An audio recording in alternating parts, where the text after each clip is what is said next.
Seorang pria bersembunyi di lemari pakaian rumah orang lain selama 20 tahun. Jika ingin ke toilet, dia diam-diam keluar dan menggunakan toilet mereka. Saat pemilik rumah pergi bekerja, dia membuka kulkas untuk mencari makanan, lalu dengan teliti mencuci semua piring. Saat bosan, dia membantu merapikan tempat tidur. Mengapa dia tidak ditemukan begitu lama? Alasannya adalah karena dia saat itu bersembunyi dari utang dan masuk ke dalam lemari antik yang dibawa truk. Ketika keluar dari dalamnya, dia menemukan dirinya sudah berada di kamar tidur orang lain. Saat ingin pergi, dia mendengar ada orang yang naik ke atas. Sehingga dalam keadaan terdesak, dia bersembunyi di bawah tempat tidur. Pada saat itu, dia mendengar percakapan antara pemilik pria dan wanita. Lemari ini adalah peninggalan kakek dari pemilik wanita. Di dalam rumah tidak berencana untuk digunakan. Untuk menghindari utang, pria itu memutuskan untuk sementara bersembunyi di dalam lemari. Malam hari, saat pasangan itu sudah tertidur, dia dengan hati-hati merangkak keluar dari bawah tempat tidur, menggunakan kamar mandi mereka untuk mengatasi kebutuhan yang tertunda. Setelah lama buang air kecil, dia tidak pergi, malah diam-diam kembali ke kamar tidur pasangan itu. Dan sekali lagi merangkak ke bawah tempat tidur, berniat menginap semalam di sana. Keesokan paginya, dia melihat keluarga tuannya berangkat kerja. Barulah dia berani keluar untuk beraktivitas. Pertama, dia menggunakan alat cukur pria itu untuk mencukur, lalu mandi, kemudian mengeringkannya dengan pengering rambut. Setelah itu membuka kulkas, mengambil susu, menyiapkan biskuit dengan susu, dan sarapan. Selesai makan, dengan sopan mencuci bersih semua mangkuk yang telah dipakai, lalu menemukan pakaian olahraga di rumah.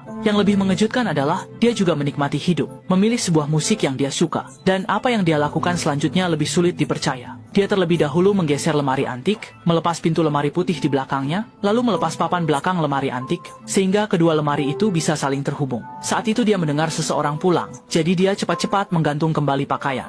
Masuk ke dalam lemari antik, pasang papan belakangnya, lalu bersembunyi di dalam lemari putih. Dan semua yang dilakukannya benar-benar tanpa celah. Oke, kita lanjutkan. Ketika wanita pemilik rumah masuk, dia langsung merasa sedikit aneh. Dapur yang biasanya berantakan, hari ini sangat rapi, tidak bisa dimengerti. Ketika masuk ke kamar untuk berganti pakaian, dia merasa seperti sedang diawasi. Setelah suaminya pulang kerja, dia menceritakan kejadian hari ini kepada suaminya. Suaminya beranggapan ini disebabkan oleh penyakitnya yang menyebabkan penurunan daya ingat. Jadi bahkan tidak ingat sudah mencuci piring. Keesokan paginya, setelah semua anggota keluarga pergi, dia keluar lagi dari lemari. Kali ini dia menjadi lebih berhati-hati, menutup semua tirai untuk berjaga-jaga, kalau ada yang melihat ke dalam rumah. Kemudian seperti biasa mengambil sarapannya sendiri. Setelah makan selesai tetap membersihkan piringnya. Yang membingungkan, dia tidak hanya merapikan tempat tidur di mana nyonya tidur, tetapi juga merapikan kamar putrinya, bahkan memperbaiki perabotan rumah yang rusak. Dia semakin menganggap dirinya sebagai tuan rumah. Karena benar-benar bosan, dia malam ini diam-diam keluar mencari sebuah buku saat pasangan itu tertidur lelap, membawanya ke dalam lemari untuk bersantai. Keesokan harinya, saat seluruh keluarga pergi bekerja, dia keluar lagi dari lemari, duduk di sofa menonton televisi.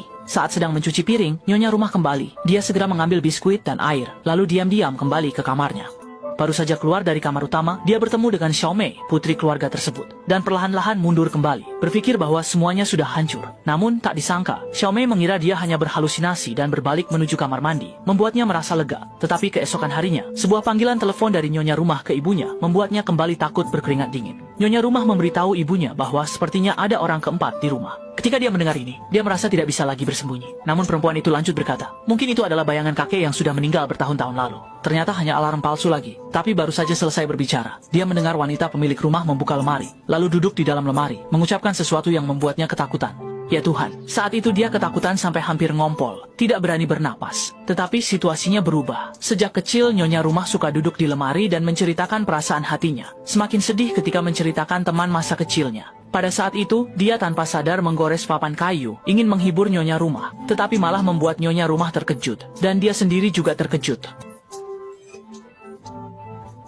Dan hal berikutnya menjadi lebih mendebarkan. Xiaomei dan pacarnya pergi ke kamar tidur. Dari kamar tidur terdengar suara terengah-engah. Tetapi sepertinya Xiaomei tidak terlalu rela. Dia sangat ingin pergi menghentikan mereka, tetapi tidak tahu harus muncul sebagai siapa. Malam itu dia keluar dari lemari dan mendengar Xiaomei menangis diam-diam di dalam kamar. Xiaomei diam-diam menangis. Hatinya terasa berat berdiri di depan jendela. Saat itu dia semakin merasa ini adalah urusan keluarganya. Dia harus melakukan sesuatu. Jadi ketika Xiaomei tertidur, dia diam-diam masuk ke kamarnya, mengambil ponsel, dan mengirim pesan kepada pacar Xiaomei, mengajaknya bertemu di rumah. Keesokan paginya, saat 3 orang di rumah, setelah semua pergi, dia membuka pintu. Ternyata bertemu dengan tetangga kakek yang dengan ramah menyapanya. Pada saat itu, dia hanya bisa dengan terpaksa membalas. Setelah menunggu sebentar di dalam rumah, pacar Xiaomei datang. Dia bersikap seperti tuan rumah dan mengajak orang itu duduk, lalu dengan langsung berkata, "Saya sudah tahu tentang kamu dan Xiaomei. Saya peringatkan kamu untuk menjauh dari putri saya." Namun pacar Xiaomei juga tidak kalah galak. Dia sama sekali tidak mengindahkan peringatannya, dan dengan marah mendekat, mencengkeram leher orang itu, berkata, "Kalau kamu terus berisik, saya akan telepon polisi."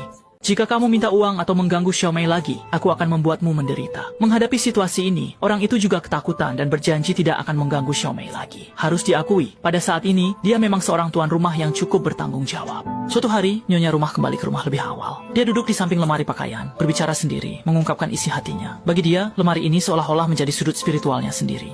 Seperti kekasih lainnya, kemudian dia melepas sepatu, berbaring di tempat tidur, tenggelam dalam kenyamanan menghibur diri sendiri. Sementara dia di dalam lemari juga tidak berdiam diri. Keduanya seolah menemukan keselarasan dalam ritme yang sama, menemukan penghiburan satu sama lain. Keesokan harinya, dia keluar dan membuka laci, melihat pakaian dalam dari sang pemilik rumah, lalu merangkak di atas ranjang, merasakan aroma yang tertinggal. Dia tidak tahu apakah dia sudah jatuh cinta pada nyonya rumah. Namun, ketenangan hidup terganggu oleh kejadian tak terduga. Atau beberapa hari yang lalu, masalah dia menegur pacar Xiaomei membuat seisi rumah bertengkar. Putrinya merasa ayahnya telah mencampuri privasinya. Sementara ayahnya berkata, dia tidak melakukan apa-apa. Menghadapi kilah ayahnya, Xiaomei marah dan melarikan diri dari rumah. Sang tuan rumah benar-benar tidak mengerti apa yang sebenarnya terjadi. Nyonya rumah juga terus-menerus menangis sambil menelepon mencari anak perempuannya. Namun saat itu ia merasa sangat bersalah. Ia benar-benar tidak tahu bagaimana memperbaikinya. Ketika Xiaomei membuka pintu untuk mengambil napas, dia bertemu dengan tetangga itu yang menyapanya. Dia hanya bisa mengangguk sebagai respon. Namun hari itu, setelah pria pemilik rumah dengan penuh perhatian mengantar wanita pemilik rumah untuk dinas, dia sendiri tidak pergi bekerja, melainkan kembali ke rumah untuk mandi, lalu menutup tirai.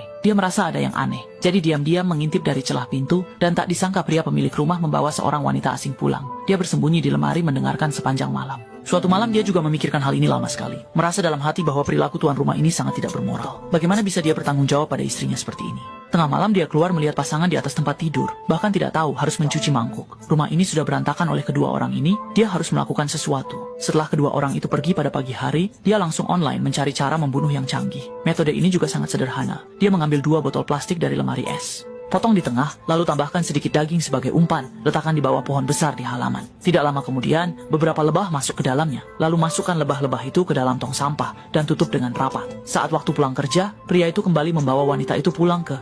Selesai urusannya, wanita itu pergi, dan laki-laki itu turun ke bawah mencari makanan. Ketika membuka tempat sampah seketika itu juga, lebah-lebah tersebut tiba-tiba semuanya terbang keluar. Tidak lama kemudian, laki-laki itu diserang oleh lebah-lebah beracun ini. Atau mati. Melihat pemandangan di depan mata, dia sekarang menjadi satu-satunya pria di rumah ini. Seperti yang diduga, polisi datang menyelidiki dan memutuskan bahwa itu adalah kecelakaan. Setelah itu, di rumah tidak ada lagi pria lain. Hanya tersisa dia dan wanita pemilik rumah yang menghabiskan waktu sendirian. Seiring berjalannya waktu, dia tidak bisa menahan diri lagi. Seringkali tengah malam, dia keluar dari lemari, memanjat ke tempat tidur wanita pemilik rumah, memeluknya tidur bersama.